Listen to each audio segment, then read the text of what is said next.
Seminar বা ওয়েবিনারের মানে করার উদ্দেশ্য। তাহলে আমরা নেক্সট ইয়েতে চলে যাই। এখানে মানে টপিক অনেক লম্বা হয়ে গেছে, এত কিছু আমি শেষ করতে পারবো কিনা আমি জানি না। বিয়ারিং প্যাড টাইপস কি, ম্যাটেরিয়াল কি, স্পেক কি, ডিজাইন কনসেপ্টটা কি, ইনস্টলেশন কিভাবে করা বা কি ভুল হয়, এবং বাংলাদেশে যে ফেলিওরটা হলো সেটা নিয়ে হয়তো দুই একটা কথা বলবো। বাট এটা হচ্ছে যে লার্নিং এর জন্য বলবো। এখানে কোনো আহ, এটার মাধ্যমে আমরা ওই ওইখানে তো ইনভেস্টিগেশন চলতেছে বা ওইটার সাথে আমাদের কোনো সম্পর্ক নাই।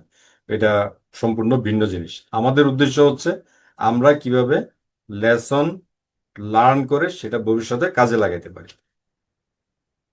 তো এটা দেখতে পাচ্ছেন যে এখানে একটা বেয়ারিং প্যাড, এই যে বেয়ারিং প্যাডটা দেখতে পাচ্ছেন উপরে এইটা বসে আছে, সে এটা হচ্ছে গার্ডার, নিচে এটা পিয়ার, পিয়ারের উপরে এই পোর্শনটাকে বলা হয় রাইজার। এই রাইজারটা হচ্ছে এডিশনাল একটা কনক্রিট তৈরি করা, যাতে করে মানে আমার যে হাইটে এটা বসানো দরকার সেটা ফিল আপ করা যায়। কারণ হচ্ছে যেখানে পিয়ারটা তৈরি করা হয়, পিলারটা তৈরি করা হয় বা পিয়ারটা তৈরি করা হয়, সেটা একটা নির্দিষ্ট মাপে হয়তো অনেকগুলি তৈরি করা হয়। এখন কিন্তু এইটা যেখানে বসানো হবে সে এই যে ডিস্টেন্সটা, এই ডিস্টেন্সটা এক পিয়ারে একরকম, আরেক পিয়ারে আরেক রকম হইতে পারে।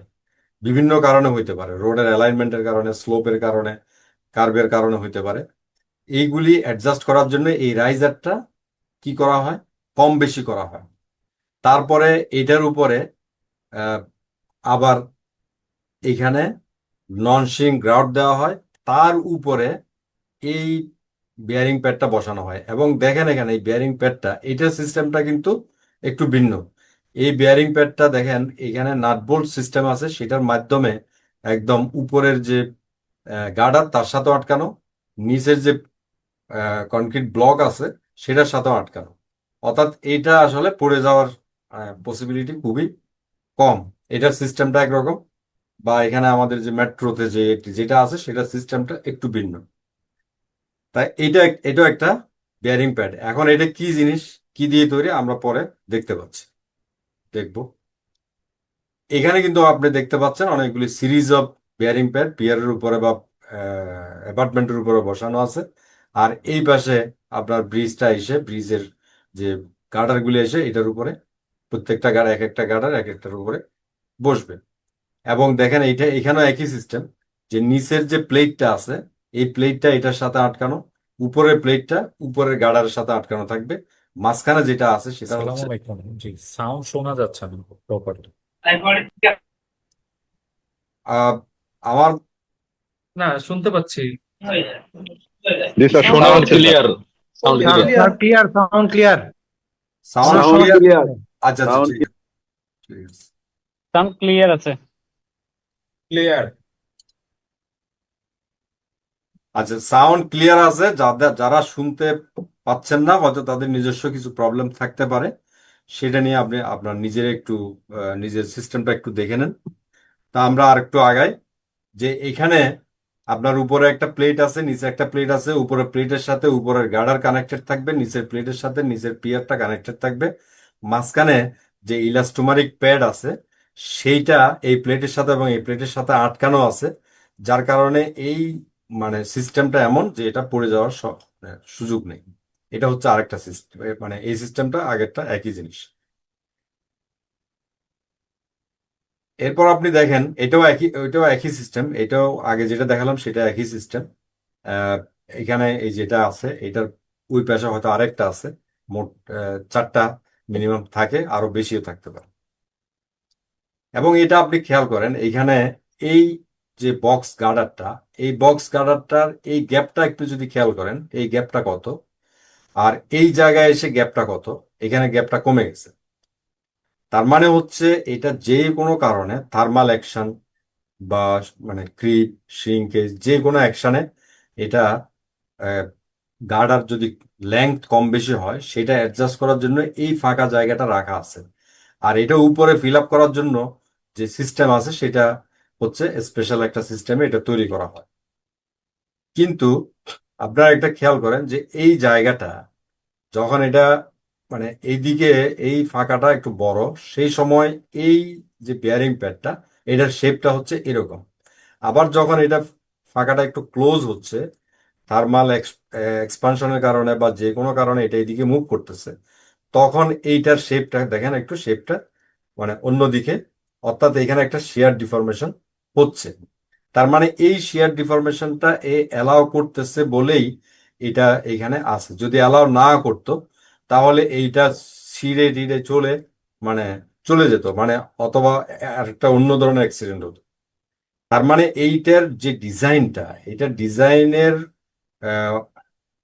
মধ্যে এটা আছে যে এটা কতটুকু যাইতে পারবে এবং কতটুকু যাওয়ার পসিবিলিটি আছে, সেটা এখানে এই ডিজাইনের মধ্যে ইনক্লুডেড আছে।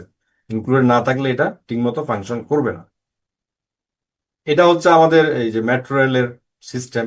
আপনারা দেখতে পাচ্ছেন যে এটা হলো সেই পিয়ার। পিয়ারের উপরে 4টা রাইজার আছে, এই একটা রাইজার, এই একটা রাইজার, এই পাশে একটা রাইজার, ওই পাশে আর একটা রাইজার আছে। এই রাইজারের উপরে এই যে বেয়ারিং প্যাডটা বসানো আছে, বেয়ারিং প্যাডের উপরে আপনার এই বক্স গার্ডারটা বসানো আছে। তার মানে একটা বক্স গার্ডারের নিচে মোট 4টা বেয়ারিং প্যাড আছে। এবং এই যে 4টা বেয়ারিং প্যাড আছে, এই 4টা বেয়ারিং প্যাড আসলে মানে গ্র্যাভিটি লোডের এই এই যে ওজন, এটার ওজনের চাপেই এটা আছে। এটার কোনো আটকানো বা কোনো কিছু নাই, বাট আহ, ওইটাও প্রপারলি ক্যালকুলেট করে দেওয়া আছে, দেওয়া থাকা উচিত। আমি তো আর ওদের ক্যালকুলেশন দেখি না, আমি বলতে পারবো না।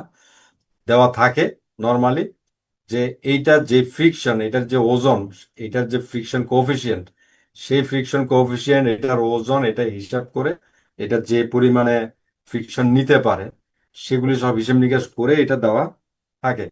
যার কারণে এটা মানে যে কোনো মুভমেন্টে এটা পড়ে যাওয়ার সম্ভাবনা মানে নাই বললেই চলে।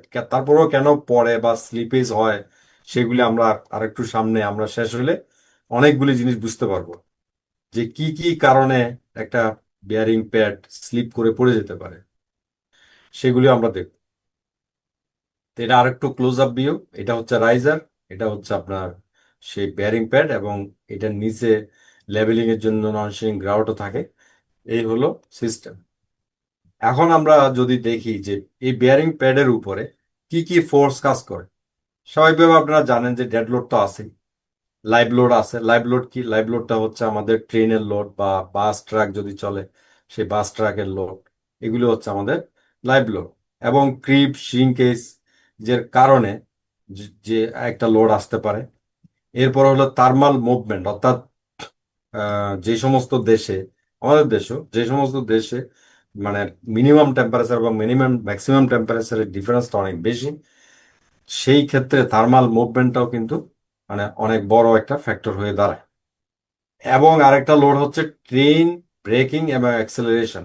ট্রেনটা স্টেশনে থামবে, থামার আগে ব্রেক করবে, ব্রেক করলে কিন্তু একটা মানে লোড, হরাইজন্টাল লোড অ্যাপ্লাই হয় লঙ্গিটিউডিনাল ডিরেকশনে, সেটা। আর যখন ট্রেনটা আবার মুভ করা শুরু করে তখন বিপরীত ডিরেকশনে মানে অ্যাক্সেলারেশন অ্যাক্সেলারেশনের কারণে মানে যেই দিকে সে অ্যাক্সেলারেশন হচ্ছে তার বিপরীত ডিরেকশনে আরেকটা লোড অ্যাপ্লাই হয়। তাহলে এই গুলিও কিন্তু বেয়ারিং প্যাড ডিজাইনের জন্য কাজ করে বা এবং করতে হয়। এরপরে হলো সেন্ট্রিফিউগাল ফোর্স। যখন কার্ভের মধ্যে এটা চলে তখন, অর্থাৎ ট্রেনটা যখন একটা কার্ভে মুভ করে তখন একটা হিউজ সেন্ট্রিফিউগাল ফোর্স কাজ করে, সেটাও বেয়ারিং প্যাড ডিজাইনের মধ্যে ইনক্লুডেড করতে হয়। সাইজমেক লোড তো আছেই। সাইজমেক লোডটা কেন? সাইজমেক লোডটা কারণ হচ্ছে আমার এই হলো মানে বক্স গার্ডার, এটার একটা ডেড ওয়েট আছে। ধরে নিলাম ওই সময় ওইটার উপরে ট্রেন নাই বা আছে, দুটা সিচুয়েশনে হতে পারে।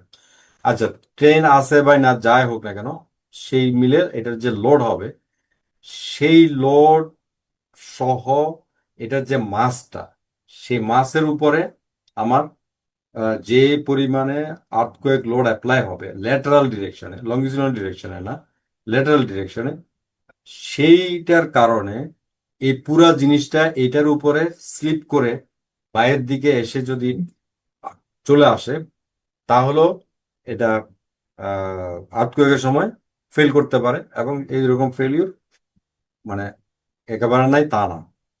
তো সেইটাও কনসিডারেশনে রাখতে হয়, মানে হিসেবের মধ্যে আনতে হয়। তারপর উইন্ড লোড আছে, যেটা হয়তো এখানে এই সমস্ত কেসে গভর্ন নাও করতে পারে। রোটেশনাল ফোর্সেস, রোটেশনাল ফোর্সেস কেন আসে সেটা আমি একটা ফিগারের মাধ্যমে পরে এক্সপ্লেন করব। কারণ হলো যে মানে ব্রিজ হোক আর এটা এলিভেটেড এক্সপ্রেসওয়ে হোক, যেই সিস্টেমে হোক না কেন, এগুলি দেখা যাচ্ছে যে গার্ডার গুলি সিম্পলি সাপোর্টেড হিসেবে ডিজাইন করা হয়।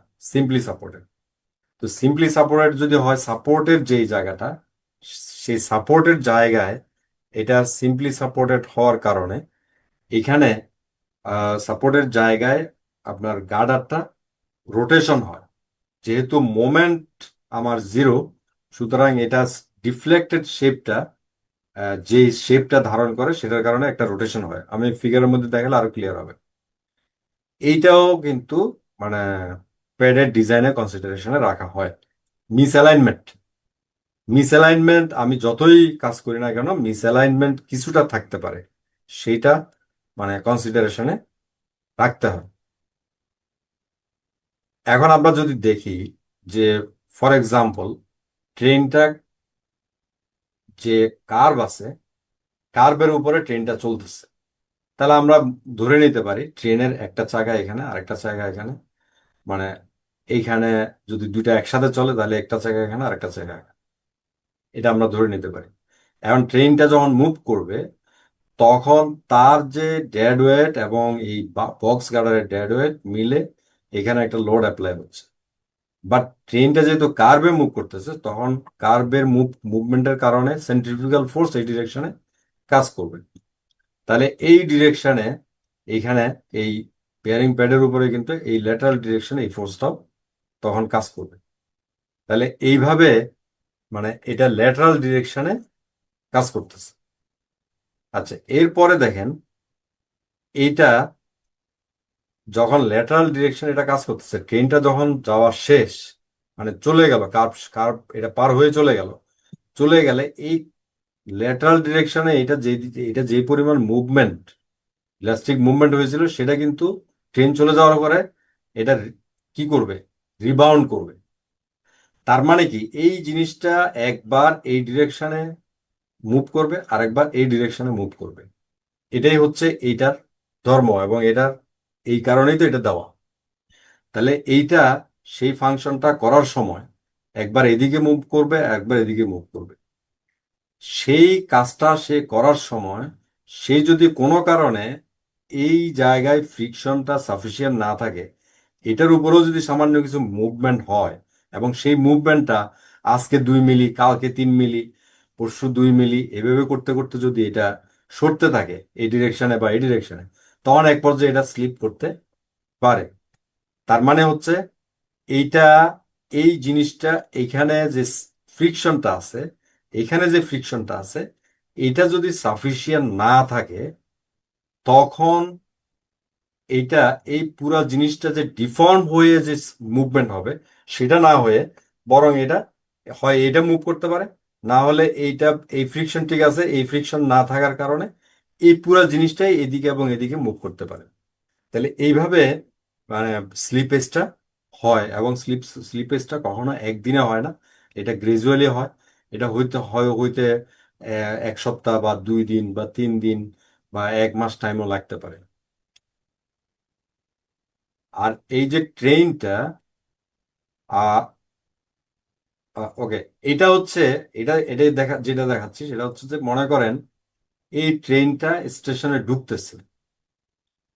ঢুকতেছে, তাহলে এইখানে স্টেশন, এখানে আরেকটা গাড়া আছে, এই হলো একটা গাড়ার, এটা আরেকটা গাড়ার, তাহলে এই হলো পিয়ার। এখন ট্রেনটা যখন স্টেশনে ঢুকতেছে তখন সে ব্রেক করবে, ব্রেক করলে ব্রেকের কারণে এইখানে এই ডিরেকশনে একটা ব্রেকিং ফোর্স কাজ করে। এটাই হচ্ছে সেই ব্রেকিং ফোর্সটা। তার উপরে ট্রেনের ওজন এবং গার্ডারের ওজন এটা কিন্তু আছে। তাহলে এটা হচ্ছে আরেকটা অ্যাকশন। আগেরটা যেটা অ্যাকশন দেখালাম সেটা যে ল্যাটারাল ডিরেকশন, এটা কিন্তু সেই ল্যাটারাল ডিরেকশন না, এটা লঙ্গিটিউডাল ডিরেকশন, এটার মানে মুভমেন্ট হচ্ছে। এই প্যাডটাকে